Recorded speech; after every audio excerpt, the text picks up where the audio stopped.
Capítulo 23. Viaje a través de la decepción. Hace 5 años, antes de entrar en Comedores Anónimos, había hecho muy poco por solucionar mi problema con el peso. Le echaba la culpa a mi metabolismo, que es lento, y me quejaba de que otras personas pudieran comer más que yo y que no engordaran. ¡Qué vida más injusta! Hace algunos años descubrí que si estaba ocupada en otras cosas yo perdía peso sin hacer ningún esfuerzo, y así me metí en un ciclo de 20 años en el que alternaba la depresión y la distracción. Mientras que estaba ocupada yo me mantenía pesando 55 kilos, y cuando la distracción perdía todo su encanto como era de esperar, me deprimía y ya no me movía. En esa época empezaba a engordar y mi peso aumentaba cada vez más en cada bajón. Midiendo 1 metro y 63 centímetros, llegué a pesar 80 kilos, y eso lo sé porque fui a un club de dietas donde me pesaban. Normalmente huía de las cámaras, de los espejos, de las básculas, para no frustrarme. En mis épocas de gorda prefería estar sola y en suspensión, esperando a que pudiera volver a ser real, y en otra racha de actividad. Hace 5 años tuve otro bajón, pero esta vez no me podía permitir esperar a que algo me sacara de allí, porque estaba al borde de la quiebra y tenía 2 juicios pendientes. Hacía años que me debía de haber pasado algo así. Tenía que solucionar mis problemas con el peso ya. No tenía experiencia en otro sistema de dietas, pero solo tenía una opción y yo estaba hundida. Y Comedores Anónimos era gratis. Me mantuve abstinente desde la primera reunión y le pasaba mi plan de comidas diariamente a la madrina que elegí aquella noche. Mi plan de comidas era como un nuevo juego para mí, y mientras jugaba perdí 23 kilos en 4 meses y medio. Mis herramientas eran una especie de dieta, endulzantes artificiales, comerme las uñas, e iba a las reuniones, pero para mí eran como culebrones. Dejé de lado lo que consideraba la parte religiosa del programa y me mantenía distante porque yo no quería identificarme con perdedores. Es decir, con comedores compulsivos, porque yo iba a perder peso, no a cambiar de personalidad o adoptar alguna religión. Yo creía que mi forma de ser estaba bien y que ya creía en un Dios amoroso. Cuando yo consiguiera mi peso ideal, dejaría Comedores Anónimos con un cuerpo esbelto y la cabeza muy gorda. Me mantuve abstinente y perdí un par de kilos más. Estaba satisfecha y tenía la fórmula mágica y había podido conseguirlo yo solita.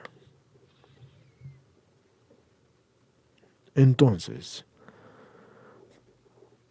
durante los años siguientes, 2 años de hecho, me pesaba diario y llevaba un cierto control sobre lo que comía y también sobre lo que pasaba y lo que podía ocurrir por una persona delgada. Yo realmente nunca le di ningún mérito a Comedores Anónimos de aquella primera experiencia en Comedores Anónimos. Pero sí aprendí 3 cosas: a tener un plan de comidas, a ser consciente de lo que comía y a nunca comer de más por la culpabilidad de comer de más. Yo aplicaba con bastante éxito la disciplina que había aprendido de la abstinencia a otros aspectos de mi vida y tenía el mejor trabajo que había tenido nunca. Hacía deporte, probé nuevos hobbies como hacer la costura. Todas las relaciones de mi vida empezaban a florecer y jamás me había sentido y había estado mejor. Pero algo me faltaba, y a finales de esa época empecé a engordar de nuevo hasta que llegué a pesar 65 kilos y los pantalones nuevos que me había hecho me empezaban a no valer. Así que volví a Comedores Anónimos, más desesperada y menos arrogante, y con más voluntad. En la época en que estuve afuera de Comedores Anónimos yo me había olvidado de mis herramientas y decidí cambiarlas. Esta vez me vi obligada a trabajar el programa en lugar de transferir mis compulsiones, porque sabía que esta vez, si salía mal, me iría a por la comida. Así que empecé atacando mis propias decepciones. Yo no tenía ningún problema de metabolismo. Mis glándulas funcionaban igual de bien, pesara lo que pesara. Yo tenía que dejar de echarle la culpa a la genética. Es cierto que mi madre y mis hermanas son comedoras compulsivas, pero mi padre, que era moderado, siempre se había mantenido en el mismo peso. Yo no podía culpar a mis actitudes con la comida en determinadas condiciones. Mi madre me servía unos platos enormes que yo me tenía que comer, pero hay millones de jóvenes a los que les ocurre esto mismo porque tirar la comida es pecado. Y no acababan dándose un atracón. Es cierto que a mi madre le gustaba que yo alabara su cocina, pero yo me rebelaba ante muchas otras cosas y yo no buscaba el complacerla. No eran mis padres los que me decían que me comiera la comida, sino que camino de la escuela, que le robara dulces a los vecinos o que le quitara dinero a mi madre para comprarme chocolatinas. En vez de eso, mis padres me decían que los dulces eran basura y que robar estaba mal. Tampoco podía quejarme por la falta del amor por parte de mis padres porque yo me sentía culpable porque mi madre me contó que mi nacimiento coincidió con su operación de bocio, lo que le dejó una cicatriz muy fea. Yo creía que mi padre me rechazaba porque me contaba que antes de que yo naciera él estaba muy deprimido y no quería tener más hijos.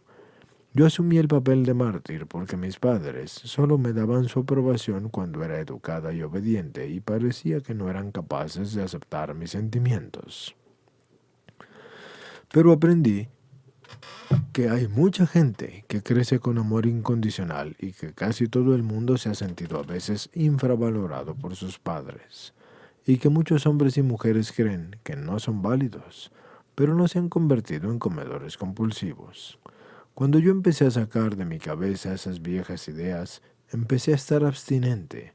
Yo no podía culpar a mi compulsión por haberme hecho creer con esta carga y también crecer con ella. Yo nací con alguna anomalía psicológica. Mi hermana y mi madre eran psicóticas. Mi hermano era retrasado mental. Mi padre nos abandonó cuando yo tenía 12 años y nosotros fuimos destituidos. Vivíamos en un barrio en el que la violencia estaba a la orden del día y la comida era lo único dulce entre tanta miseria. Pero he aprendido a vivir con cada uno de estos hechos y a día de hoy soy mucho más fuerte gracias a ellos. Mucha otra gente tiene mucho más contra lo que luchar y no son comedores compulsivos. Vivir en el pasado y lamentándose por mi destino es solo una manera de justificar mi forma de comer. He aprendido a considerarme como hija de Dios, ni la peor ni la mejor, solo una más. Yo sé que tengo talento y que soy hábil e inteligente, y he tenido alguno que otro éxito, pero mi valía no la determina nada de esto. Yo puedo amar y aceptar lo bueno y lo malo que hay en mí, porque forman parte de mí. He cometido muchos errores a lo largo del camino de mi crecimiento, pero ya no busco más la perfección, ni en mí tampoco, ni en los demás. A pesar de toda esta aceptación, sigo teniendo tentaciones de suicidarme comiendo compulsivamente. Mi parte sana tiene que trabajar el programa concienzudamente para evitar que mi parte enferma me destruya. He aprendido a valorar las pequeñas cosas, como por ejemplo el simple hecho de estar viva. Mi felicidad depende de mi actitud, no de las circunstancias. Ya sea comedora compulsiva o no, cada día trae sus propios problemas. Lo feliz que quiera ser a la hora de enfrentarme a ellos depende solo de mí. Ahora sé que mi personalidad inmadura era la raíz de mi problema y que la solución era crecer. He aprendido a aceptar mis sentimientos y tener la responsabilidad de encauzarlos constructivamente. Trabajando los pasos he conseguido ser más paciente, compasiva y honesta. Los cambios en mí han provocado cambios en los que me rodean. Mi peso ha bajado hasta los 48 kilos, pero aún me quedan cosas por aprender. Fue muy doloroso darse cuenta de que lo que me llevaba a comer no eran mis sentimientos. Durante toda mi vida he tenido varias pataletas: culpabilidad, soledad, resentimiento, miedo y muchos otros sentimientos negativos, pero yo no comía por ellos, sino por mi obsesión por la comida y porque me permitía la licencia de comer compulsivamente, produciendo sentimientos negativos. En otras palabras, me provocaba yo sola las desilusiones para así poder tener una excusa para comer compulsivamente. Probablemente nunca llegue a alcanzar la madurez emocional, pero eso es un viaje continuo. Pero mientras yo siga viajando, no puedo utilizar mi inmadurez como una excusa para comer. Los atrancones emocionales y físicos ya no sustituyen a las acciones. Ahora veo que mi alternativa a la abstinencia era el suicidio. Ya no soy capaz de seguir mintiéndome para justificar los atrancones o para mantenerme abstinente. Yo tengo que tener en cuenta, como primer punto, que creo que solo por hoy, para evitar pasarme con la comida, tengo que mantener estas disciplinas que me permitan comer moderadamente. Como segundo punto, para mí, comer ciertos tipos de hidratos de carbono es morir, rápida o lentamente, porque yo no tengo inmunidad de ninguna ante ellos. Como tercer punto, yo no puedo dejarme caer en la negatividad, porque bloquea toda la conciencia que me da el programa. La autocompasión es un lujo que yo no me puedo permitir, porque me produce amnesia y me puede hacer volver a los viejos hábitos. Como cuarto punto, mi prioridad es la abstinencia. Todo lo demás, ser esposa, madre, amiga, trabajadora, es secundario. Si la abstinencia no está en primer lugar, se pierde. Cualquier cosa que se interponga en mi abstinencia, yo la tengo que apartar. Como quinto punto, nunca voy a estar recuperada del todo. La compulsión no me abandona nunca. Solo espera a que me descuide o a que yo crea que ya lo tengo. Como sexto punto, el programa de comedores anónimos, aunque sea trabajándolo duramente, es mejor que estar dándome a trancones. Vivir, aunque tenga momentos duros, es mejor que morir comiendo compulsivamente. Sigo descartando mentiras a diario. Cuento con el amor de mis compañeros de comedores anónimos y de mi familia para hacer este viaje tan doloroso y gratificante al mismo tiempo.